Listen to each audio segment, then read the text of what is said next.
Hello viewers, কি অবস্থা সবার? আশা করি সবাই ভালো আছে আর সবাইকে ঈদ মোবারক। আর আমি এখানে কলিজা ভুনা করতেছি গ্যাসের চুলার মধ্যে। তো আমাদের এখানে গরু জবাই করার পরে কলিজাটা দিয়ে দিছে। তো আমি এখানে কলিজা ভুনা করতেছি আর আর পাশে করতেছি চাউলের রুটি। আরও অনেকগুলো আছে বানানোর, এখনও বেলি নাই, আরও অনেকগুলো আছে। এই তো। আর এখানে যত ধরনের মশলা আছে এখানে বাটাবাটি করা হয়েছে, ব্লেন্ডার করা হয় না আর কি। আমার শাশুড়ি মা বলে যে পাটার মধ্যে বেটে দিলে নাকি তরকারির স্বাদ দ্বিগুণ বাড়ে।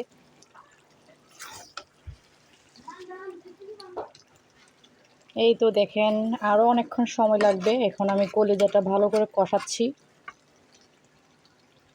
আমাদের বাসায় ফ্যামিলি মেম্বার 3 জন, আমি, আমার শ্বশুর, শাশুড়ি আর কি। তো এখনও মাংস কোটাকাটি হয় নাই, কুটতেছে। তারপর আমি মাটির চুলায় আগুন ধরাবো, ওইখানে মাটির চুলায় রান্না করব গরুর মাংসটা। এখন রুটি আর কলিজা রান্না করলে রুটি দিয়ে খাবে আর কি। আর এই তো দেখেন আরও রয়ে গেছে, 1 প্লেট অলরেডি বানাইছি রুটি।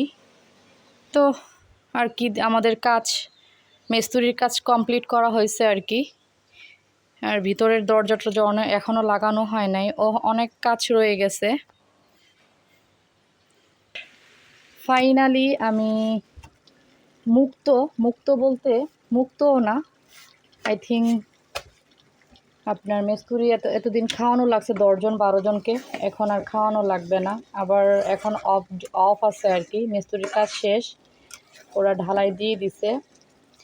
তো এ আর কি। তো এখন কারেন্টের কাজটা বাকি আছে, আরও টুকটাক অনেক কাজ বাকি আছে। তারপরে আমরা ইনশাল্লাহ বিল্ডিং করে যাব। আর এই তো দেখেন আমার কলিজাটা খুবই মাখা মাখা হচ্ছে। আমি অনেকক্ষণ ধরে কষাবো, একদম ভাজা ভাজা করে ফেলবো, তখন কলিজাটা খেতেও মজা লাগবে, ভিতরে সব স্পাইসিগুলো ঢুকবে আর কি।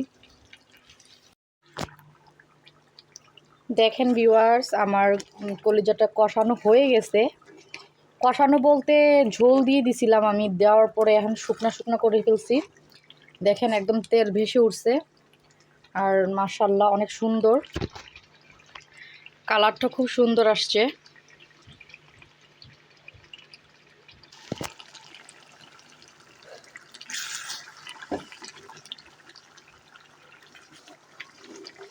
এই তো দেখেন ভিউয়ার্স, একদম কালা ভুনার মতন হয়েছে, একদম কালার ভুনার মতন হয়েছে কলিজাটা। তো সবাই দেখতেই পাচ্ছেন একদম কালা ভুনার মতন। এখন চাউলের রুটি দিয়ে সবাই খাবো আমরা।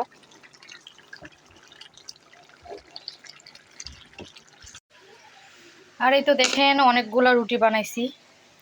আর এই তো রান্না করার জন্য মাংস নিয়ে আসছি এখানে, খাওয়া দাওয়ার পরে রান্নাটা বসাবো।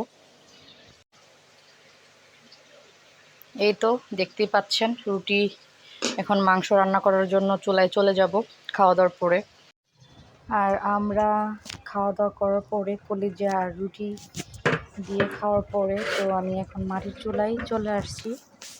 হ্যাঁ, গোশগুলা রান্না করার জন্য অলরেডি সব কিছু মাখাই দিয়ে বসাই ফেলছি আর কি।